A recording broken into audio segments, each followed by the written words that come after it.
Hello, everybody. This is Debo with Debo's Film Reviews, and I'm going to review Batman Returns, starring Michael Keaton as Batman, Michael Goff as Alfred, Danny DeVito as Oswald Cobblepot, aka Penguin, Michelle Pfeiffer as Selena Kyle, aka Catwoman, Christopher Walken as Max Schreck, and of course, Pat Hingle as Commissioner Gordon. I gotta say, Hingle has to be been the best live action Gordon so far. Although I have to give Ben McKenzie and Gotham a close second, but that's prequel, not compared to Batman alone. And of course, with Michelle Pfeiffer being the definitive Catwoman, and an excellent portrayal, and of course with Danny DeVito as Penguin. And he did make a excellent one and very, very good. He's even perfect for it. But then again, Burton Batman was the best Batman adaptations of so far. Compared to Nicholson Joker, to DeVito Penguin, and Pfeiffer Catwoman, and of course Christopher Walken as Max Schreck. And man, Christopher Walken could play a bad guy. Whether it was Max Zorin in View to a Kill or Max Schreck in Batman Returns, and he did a good. And of course, knocks it out of the park for something that was originally supposed to have been Billy Dee Williams being brought back and turning into Two-Face, but completely scrapped for this non-canonical character who was supposed to been of course, Dent being a lawyer, and according to Internet Movie Database, with Billy Dee was supposed to return, but backed out for some reason. And of course, Shrek, on the other hand,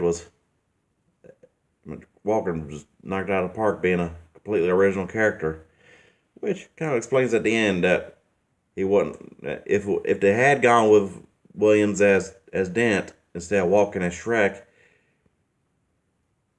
it would have been that the Shrek death scene would have wound up being Harvey Dent becoming Two-Face, which of course we all know becomes Tommy Lee Jones and was played by Tommy Lee Jones in Batman Forever, which of course is for another review. And of course with Pfeiffer, practically personally, my second favorite top to scratch that top favorite performance of hers, tied with Ant-Man and Wasp, Avengers Endgame, and Scarface. And back to Walken as Shrek. I mean, he made a excellent bad guy. I've already mentioned it before, and I'm kind of rambling now. But what can I say? I mean, he played an excellent.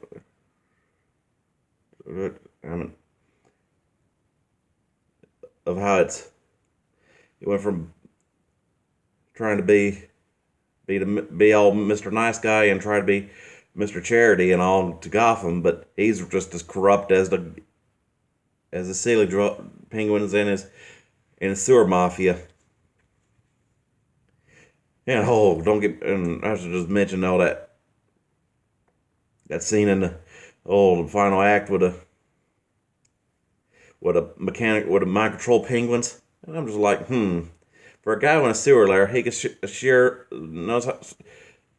You could also have somebody that knows how to work those mind control helmets and all, especially for little penguins. Talk about a literal march of penguins, right?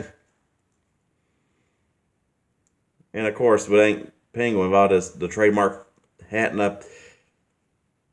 a helicopter. Even when he was taunting Catwoman at the beginning with it. mechanical helicopter, umbrella, and I'm just like, talk about go-go gadget umbrella copter. And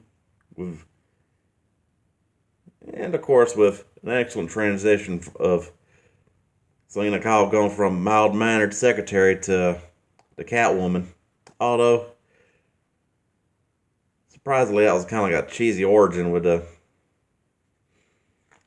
how she gets thrown off of that roof, that balcony by walking Shrek. I mean, and I just find it weird. It always, for some reason, Shrek's logo happened to have been Felix the Cat for some reason. Other than, of course, being used in Catwoman, but yet is never referred to as Felix. It was how odd of an Easter egg that was. And of course, it ain't the Burton timeline without the appearance of the Ultimate Batmobile, which I gotta say was the second best looking Batmobile compared to West in the '66 timeline. And of course, Batman Returns is a Christmas movie. I mean, just the whole plot of, just the Penguin wanting to, and a Penguin and his biblical plot of kidnapping the firstborns, while of course blackmailing Shrek, and of course Shrek getting it winds up in his pocket as the puppet politician of a corporate donor. Like I say, when it comes to live action Penguins, they always use the mayor storyline at some point. Like, for example, this, where he goes from like local freak to international celebrity after saving the incumbent mayor's baby, and tries to maintain a public reputation. Although in campaign headquarters, he does bite that dude's nose off. And then Shrek, on the other hand, tries to be his campaign advisor and all. Even had to nod to that weird little cigarette thing that Burgess Meredith had, which surprisingly originally it was supposed to have been Burgess Meredith as Penguin's father, but Pee Wee Herman kind of was brought in as being a friend of Burton's, and which of course Burton also directed the Pee Wee movie, Pee Wee's Big Adventure, which explains the connection. And in a bunch of years, I did not realize that was Paul Reubens. But hey, excellent job, dude. And of course, with that excellent scene begin where he's got the giant, when Penguin's guys show up with that giant box, and they just terrorize all of Gotham during the tree lighting or attempted tree lighting, because it's Gotham and all. Go from attack on air to take on Miss Gotham with or should I say I meant to say the Ice Princess,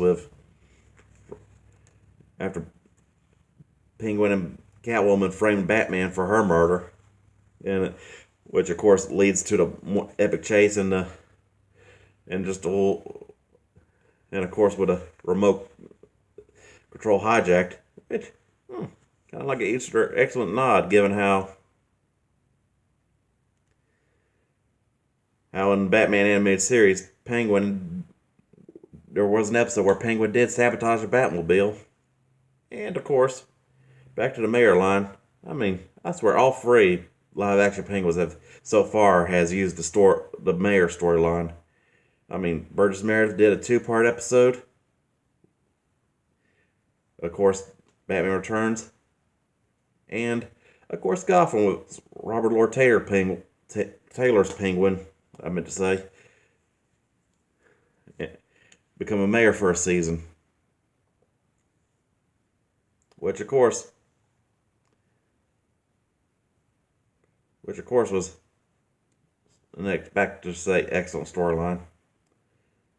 And of course, with the chemistry of Keaton and Pfeiffer, and I almost thought that too would have hit it off if they were cast as other people.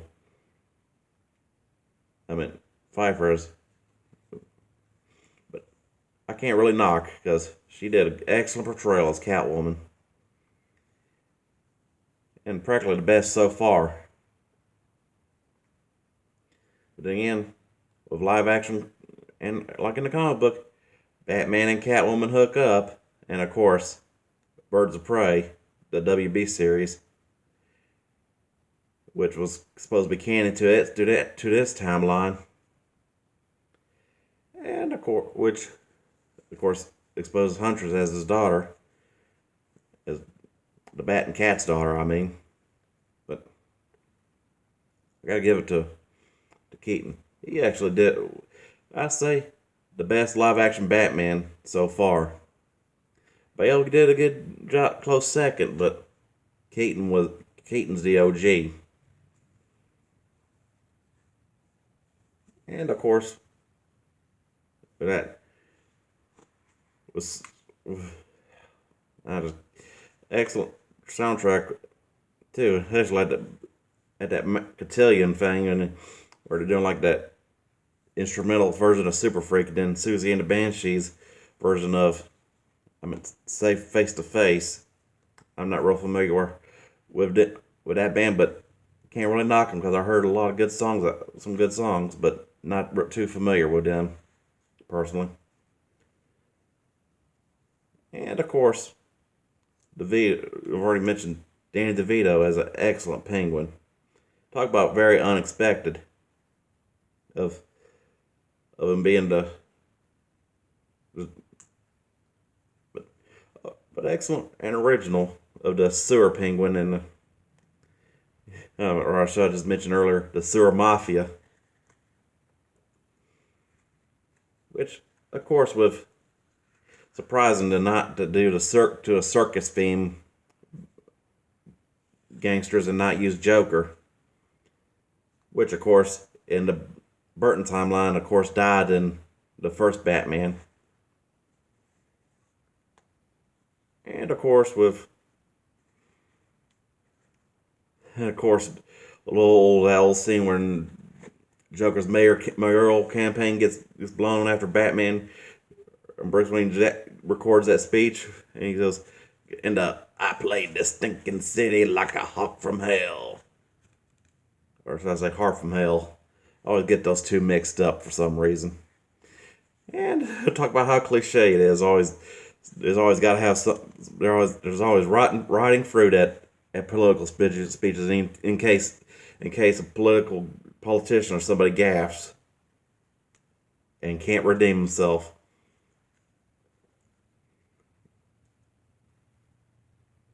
And of course, the ultimate quote of that mistletoe could be deadly if you eat it, and so could a kiss could mean it. Which of course, to continue when Batman and Catwoman find out who they really are, each other really are, and then of course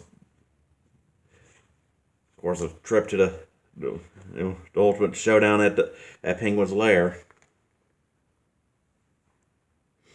And I mentioned DeVito was I say he was the most evil because at least I thought Robin Lord Taylor's was evil, but at least he didn't target kids like DeVito's Penguin was trying to do with the Gotham Firstborns.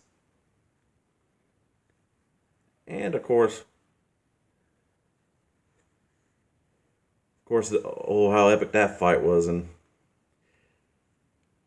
the showdown is where Batman comes up with that composite bat boat or something, or bat jet ski or something, when he's just flying through the sewer for some reason.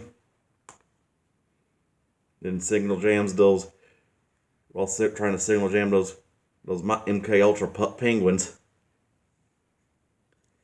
But overall, Batman Returns is a 5 out of 5 masterpiece, and a must watch for a holiday classic too. Enjoy, people.